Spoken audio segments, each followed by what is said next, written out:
Je serre ta parole dans mon cœur afin de ne pas pécher contre toi.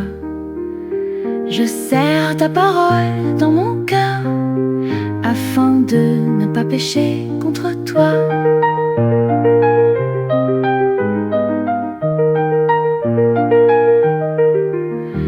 Ta parole est une lampe à mes pieds, et une lumière sur mon sentier. Et une lumière sur mon sentier. Que mes lèvres publient ta louange, car tu m'enseignes tes statuts. Que ma langue chante ta parole, car tous tes commandements sont justes. Car tous tes commandements sont justes.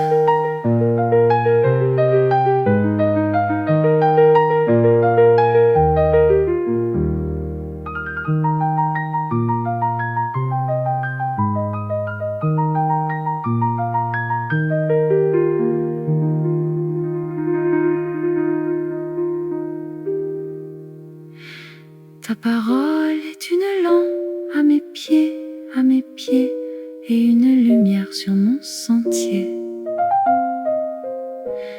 Et une lumière sur mon sentier. Que mes lèvres publient ta louange, car tu m'enseignes tes statuts. Que ma langue chante ta parole, car tous tes commandements sont justes. Car tous tes commandements sont justes.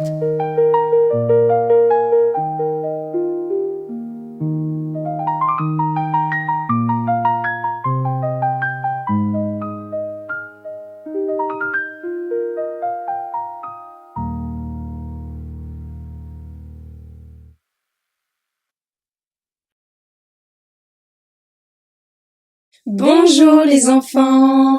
Aujourd'hui, nous allons découvrir une histoire incroyable qui nous parle de la promesse la plus merveilleuse de la Bible, le retour de Jésus. Vous êtes prêts, les enfants? Alors c'est parti!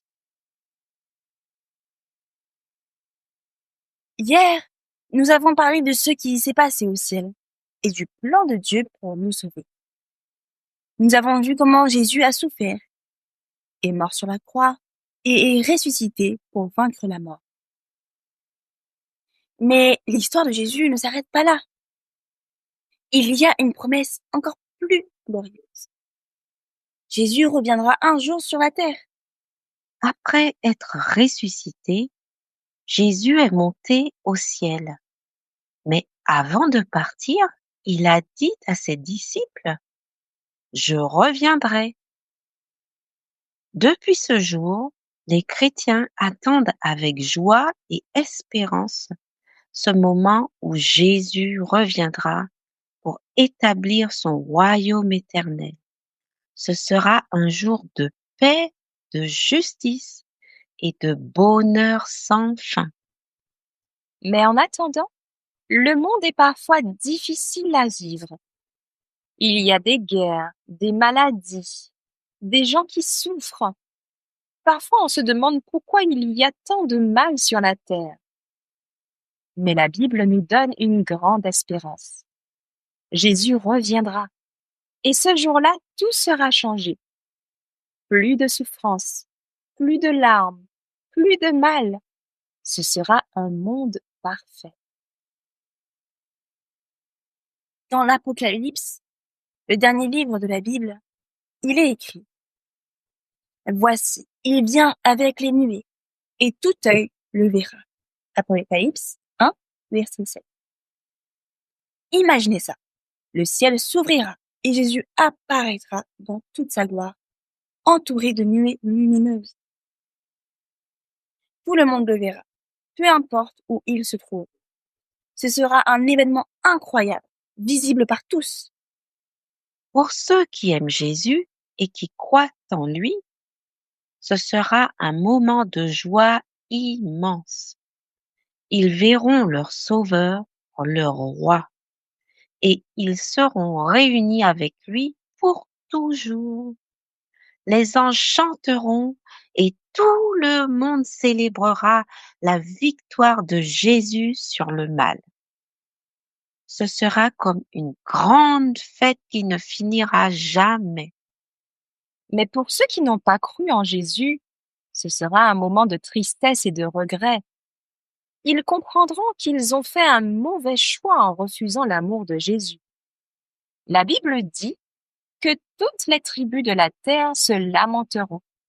Ce sera un moment où tout le monde verra que Jésus est vraiment le Fils de Dieu.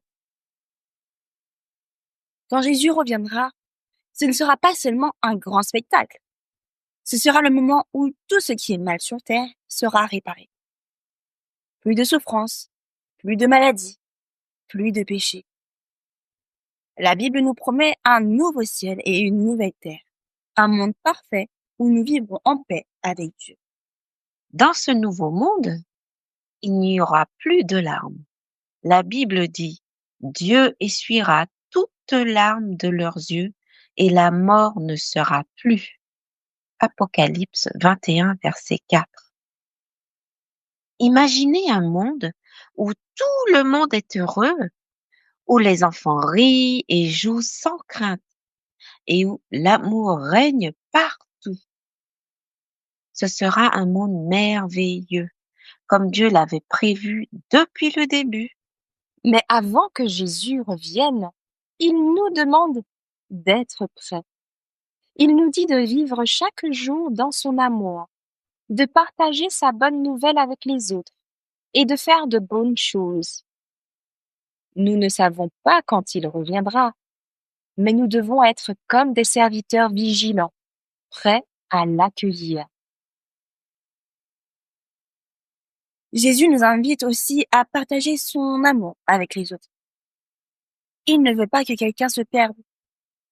Il a dit, car Dieu a tant aimé le monde qu'il a donné son Fils unique, afin que quiconque croit en lui ne périsse pas, mais qu'il ait la vie éternelle. Jean 3, verset 16. C'est une promesse merveilleuse pour nous tous. Quand Jésus reviendra, ce sera aussi un moment de réunion. Ceux qui sont morts en Christ ressusciteront et nous serons tous ensemble avec Jésus pour l'éternité. Ce sera une grande fête remplie de joie et d'amour. Nous verrons Jésus face à face et nous vivrons avec lui pour toujours. Les enfants, cette histoire nous montre que le retour de Jésus est le plus grand espoir de l'humanité. C'est une promesse que le mal ne gagnera pas et que Jésus établira un royaume de paix et de justice. Nous devons vivre dans l'espérance de ce jour et être prêts à l'accueillir. Alors, qu'avons-nous appris aujourd'hui? Nous avons appris que Jésus reviendra un jour dans toute sa gloire et que ce sera un moment de joie pour tous ceux qui croient en lui. Nous devons être prêts, vivre dans son amour et partager sa bonne nouvelle avec les autres. Et n'oublions pas ce verset que nous pouvons répéter ensemble.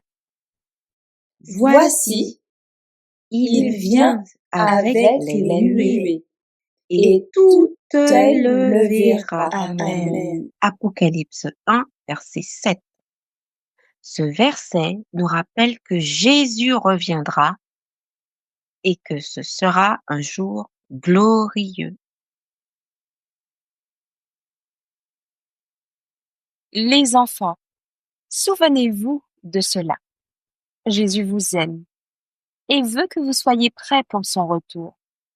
Vivez chaque jour dans son amour et partagez sa bonne nouvelle avec les autres. Avant de nous quitter, prions ensemble pour nous rappeler de vivre dans l'espérance du retour de Jésus.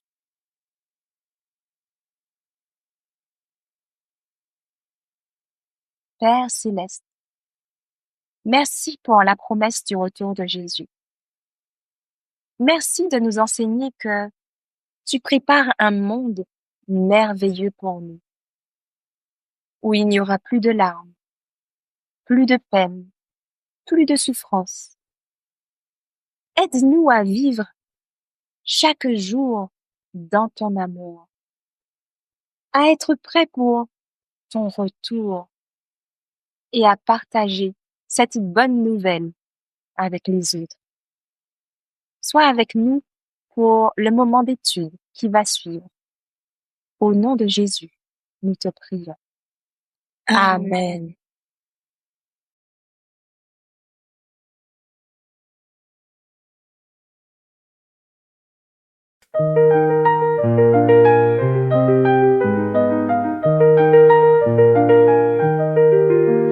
Je serre ta parole dans mon cœur afin de ne pas pécher contre toi. Je serre ta parole dans mon cœur afin de ne pas pécher contre toi.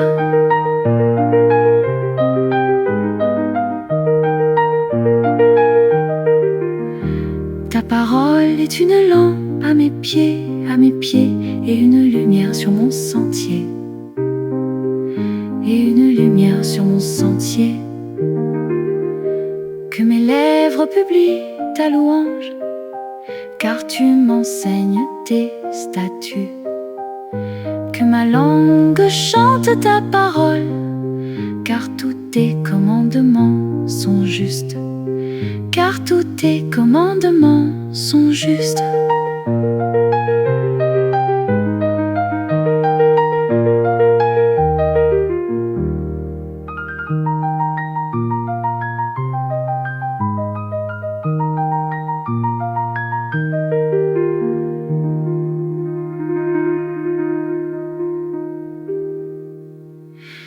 Ta parole est une lampe à mes pieds, et une lumière sur mon sentier.